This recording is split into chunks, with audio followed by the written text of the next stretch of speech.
రాజకీయం తిరుగుతున్న సమయంలో ఈ సిరీస్ ఆఫ్ ఇన్సిడెంట్స్ అంటే జనసేన కార్యాలయంపై డ్రోన్ కెమెరా తిరగడము, ఒక నకిలీ ఐపీఎస్ చాలాసేపు పవన్ కళ్యాణ్ ఎంబడి పర్యటించాడు. ఎవరు ఎందుకు గుర్తించలేదు ఆశ్చర్యంగా ఉంటుంది.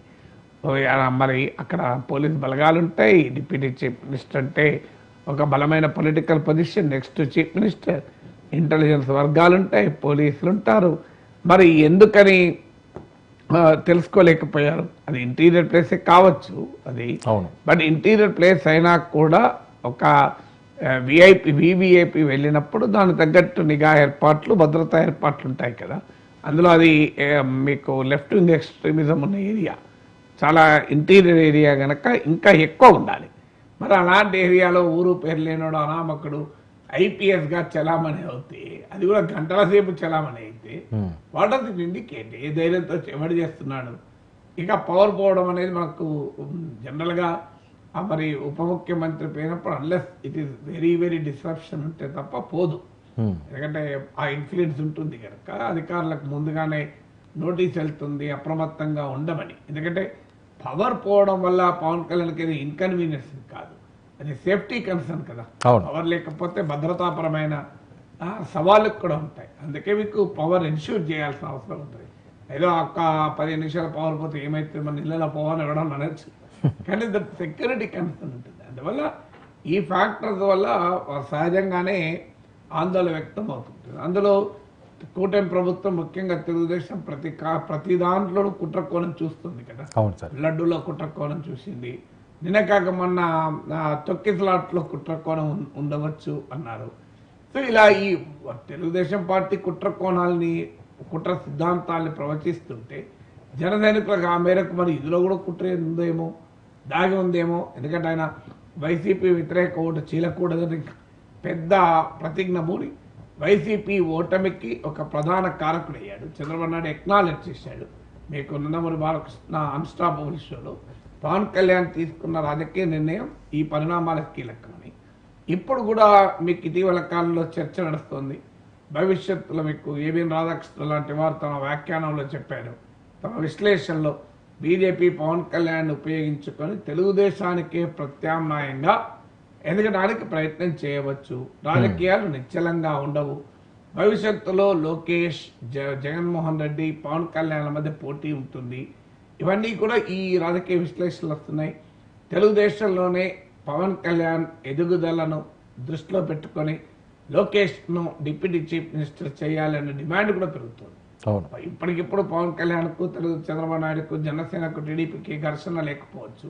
ఘర్షణ కాదు, గ్యాప్ కూడా లేదు. లోకేష్ కూడా చాలా గౌరవంగా, లోకేష్ కానీ చంద్రబాబు నాయుడు కానీ పవన్ కళ్యాణ్ పట్ల గౌరవాన్ని ఇస్తున్నారు. పవన్ కళ్యాణ్ కూడా చంద్రబాబు నాయుడు నాయకత్వం పట్ల ఎక్కడ అవిధేయత వ్యక్తం చేయడం లేదు.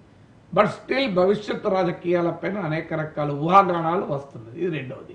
మూడవది ఏంటంటే పవన్ కళ్యాణ్ కొన్ని విషయాల్లో క్లియర్ డిమార్కేషన్, ముఖ్యంగా ఆయన హోంమంత్రి ఆయన చేసిన బహిరంగ వ్యాఖ్య లా అండ్ ఆర్డర్ పైన. So Pawan Kalyan law and order మీరు చేయలేకపోతే నేనే తీసుకుంటే ఇలా ఉండదు అని కూడా హెచ్చరించాడు. బహిరంగంగా హోమ్ మినిస్టర్ అభిశంసించాడు ఒక రకంగా. మరి అలాంటప్పుడు ఇదంతా కూడా హోమ్ మినిస్టర్ కిందకే రావాలి కదా. సో ఈ భద్రతాపరమైన అంశాలకు కూడా హోంమంత్రం రావాలి లేదా ముఖ్యమంత్రం రావాలి.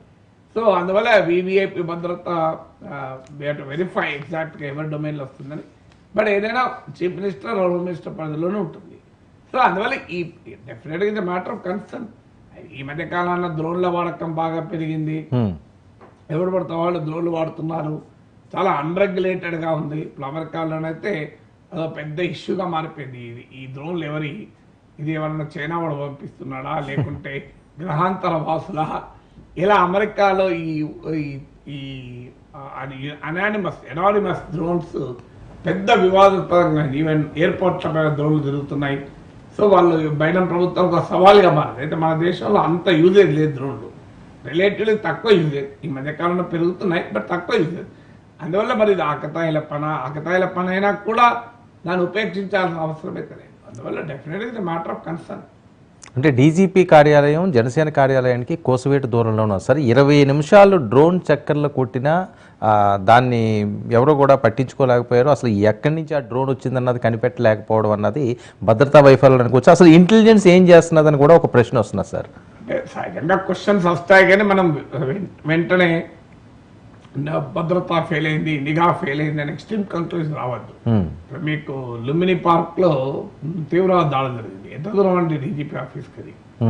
సో పోలీసు అలా జరుగుతుంటాయి. మనము పక్కనే ఉన్నంత మాత్రాన ఒక వెనకల కాలం ఇప్పుడు పక్కన డిస్టెన్స్ ఇష్యూ కాదండి. మీరు 50 కిలోమీటర్ దూరం ఉన్నా కూడా పోలీస్కి మానిటర్ చేయొచ్చు కదా సార్. దానిలో డిస్టెన్స్ ఇష్యూ కాదు. అది మనకు ఒక పాపులర్ సింబాలిజంలో అదే పూర్తిగా కూతవేడి దూరంలో ఉంది కదా, కూతవేడి దూరంలో ఉన్నా కిలోమీటర్ దూరంలో ఉన్నా జనసేన కార్యాలయ భద్రత అయితే జాగ్రత్త పడాలి కదా సార్. సో పవన్ కళ్యాణ్ జాగ్రత్త బాధపడాలి. డీజీపీ ఆఫీస్ పక్కనే ఉన్న చూడకపోవచ్చు కూడా. బట్ ఇప్పటికిప్పుడు ఈ కోణాలన్నీ ప్రశ్నలే. ఇప్పటికిప్పుడు మన కంక్లూషన్కి వచ్చింది ఇంటెలిజెన్స్ ఫెయిల్యూరు, ఇది భద్రతాపరమైన ఫెయిల్యూరు, ఇది కుట్ర, ఇది మరి ఆ కుట్ర ఎవరు చేశారు రాజకీయంగా. కుట్ర అంటే సరిపోతుంది, కుట్ర ఎవరు చేశారు. సార్ పవన్ కళ్యాణ్ గారు జాగ్రత్తగా ఉండాల్సిన అవసరం ఉందా? తప్పనిసరిగా ఉండాలి. ఎవరైనా ఒక స్థాయిలో ఉన్న వాళ్ళు జాగ్రత్త ఉండాలి కదా సార్. ఎందుకంటే స్థాయిలో ఉన్న వారికి ఎప్పుడైనా శత్రువులు ఉంటారు. సో ఆ మేరకు జాగ్రత్త పడాల్సిందే కదా సార్. సార్ మరొక అంశం విషయానికి వస్తే తమన్ చాలా ఆవేదన వ్యక్తం చేశారు. అలాగే చిరంజీవి గారు కూడా దాని మీద ట్వీట్ చేయడం జరిగింది ప్రస్తుతం జరుగుతున్న పరిణామాలపై. తమన్ బయట ఒకసారి విందాం సార్. తమన్ బయట ప్లే చేయి. ఒక అన్నం పెట్టేవాడు కూడా ఒక ప్రొడ్యూసర్ని దేవుడిలాగా చూడాలి. ఒక ప్రొడ్యూసర్కి ఒక సక్సెస్, ఒక ధైర్యంగా, ఒక గొప్పగా, ఒక నిజంగా ఒక సక్సెస్ ఇచ్చి చెప్పుకోవడానికి ఈరోజు చాలా చాలా కష్టంగా ఉంది. నెగటివ్ ట్రోల్స్, నెగటివ్ ట్యాగ్స్ ఎంతో వేసి ఇప్పుడు దీని వెనకాల ఒక ప్రొడ్యూసర్, ఒకటి నిర్మాత ఉన్నాడు. అది కూడా తను ఎంతో కష్టపడి ఎక్కడి నుంచో ఊరంతా వెతికి చాలా డబ్బులు తెచ్చుకుని, సొంత డబ్బు కాకుండా ఫైనాన్స్కి తెచ్చుకుని ఒక సినిమాలో పెట్టేటప్పుడు ఆ కష్టం, అది మీరు పెట్టే ఆ నెగటివ్ ట్రెండ్స్లో ఎంత ఒక ప్రొడ్యూసర్ ఎంత కూలిపోతున్నాడో మీకు తెలియదు. అది చాలా కష్టమైన విషయం. ఇక్కడ సినిమాలు రావడానికి సరే ఎంతో ఇంపార్టెంట్ అయిన వాళ్ళు మన ప్రొడ్యూసర్స్. వాళ్ళు ఎంతో మనకి దేవుడు లాంటి సమానం. వాళ్ళని ఎంతో జాగ్రత్తగా చూసుకోవాలి మనం. అది అందరు ఫ్యాన్స్కి ఒక బాధ్యత ఉంది, అందరి హీరోస్కి, అందరికీ మ్యూజిక్ డైరెక్టర్స్కి, ఎవ్రీ టెక్నీషియన్, ఒక లైట్ బాయ్, ఒక అన్నం పెట్టేవాడు కూడా ఒక ప్రొడ్యూసర్ని దేవుడిలాగా చూడాలి. అంటే ఈరోజు వరల్డ్ అంతా ఒక తెలుగు సినిమాని చాలా గర్వంగా చూస్తాం. Telugu cinema is shining. ఏ తమిళ డైరెక్టర్కి వెళ్ళినా సార్ తెలుగులో ఒక సినిమా చేయాలి సార్, మంచి హీరో చెప్పండి అంటాడు. ఏ మలయాళం డైరెక్టర్కి వెళ్ళినా ఒక తెలుగులో ఒక సూపర్ చెప్పినారు, ఎక్స్ట్రాడినరీ సబ్జెక్ట్, తెలుగులో ఒక సబ్జెక్ట్ చెప్పాలి. ఏ కన్నడ దగ్గరికి వెళ్ళినా ఒక తెలుగులో చెప్పాలంటున్నారు. హిందీ వాళ్ళ దగ్గరికి వెళ్ళి మన నేను బేబీ జాన్ చేసినప్పుడు కూడా తెలుగులో ఒక సూపర్ సబ్జెక్ట్ చేయాలి బ్రదర్ చెప్పండి అంటున్నారు.